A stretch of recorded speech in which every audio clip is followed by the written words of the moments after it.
Hello friends, అందరికీ నమస్కారం. ఏపీలో రైతులకు 30,000 ప్రకటించిన చంద్రబాబు నాయుడు గారు ప్రభుత్వం.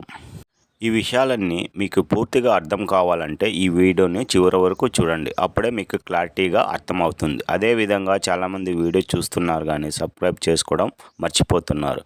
మీరు సబ్స్క్రైబ్ చేసుకోవడం ద్వారా ప్రభుత్వ పథకాల గురించి ఎలాంటి అప్డేట్ వచ్చినా ముందుగా మీరే తెలుసుకోవచ్చు. జూన్ 4వ తేదీన ఏపీలో అధికారం చేపట్టిన జాతీయ ప్రజాస్వామ్య కూటమి ప్రభుత్వం అభివృద్ధితో పాటు సంక్షేమ పథకాలను కూడా సమాంతరంగా అమలు చేసుకుంటూ వస్తోంది. తాజాగా అన్నదాతల కోసం పశు బీమా పథకాన్ని అందుబాటులోకి తెచ్చింది. పశువులతో పాటు మేకలు, పందులు, గొర్రెలకు కూడా బీమా పథకాన్ని అమలు చేస్తున్నారు. నాటు పశువులకు 15,000, మేలుజాతి పశువులకు 30,000 బీమా ప్రభుత్వం చేస్తుంది. రైతులు ఎవరైనా 30,000కి మించి బీమా చేసుకోవాలనుకుంటే అందుకు అవసరమయ్యే సొమ్మును వారే చెల్లించుకోవచ్చు. బీమా కాలపరిధి 3 సంవత్సరాలుగా ఉంటుంది. వీటిపై జిల్లాలో రైతులకు అవగాహన శిబిరాలు ఏర్పాటు చేస్తున్నారు. ఒక్కొక్క మేలుజాతి పశువు కనీసం 1,00,000 చేస్తుంది. తప్పనిసరిగా బీమా చేయించుకోవాలని అధికారులు సూచిస్తున్నారు. రాయితీ సొమ్మును బీమా ప్రీమియం కింద చెల్లించడానికి ఖర్చు చేసే అదనంగా విడుదల చేయడానికి సిద్ధంగా ఉన్నట్లు ప్రభుత్వం ప్రకటించింది.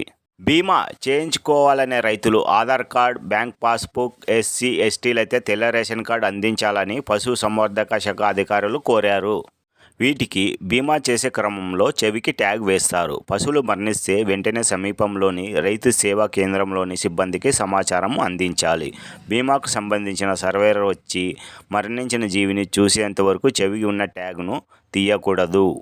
ఒకవేళ బీమా చేయించిన పశువును అమ్మి ఉంటే వారంలోగా బీమా కంపెనీకి సమాచారం ఇవ్వాలి. దాని కొనుగోలుదారుపై పేరు మార్చాలి. ప్రతి రైతు వ్యవసాయానికి అనుబంధంగా పాడి పరిశ్రమను నడుపుతున్నారని, వాటికి చాలా మంచి బీమా చేయించుకోవడం లేదని, వాటిపై అవగాహన లేకపోవడమే కారణమని, తప్పనిసరిగా బీమా చేయించుకొని వైపరీత్యాల నుంచి బయటపడాలని అధికారులు సూచిస్తున్నారు.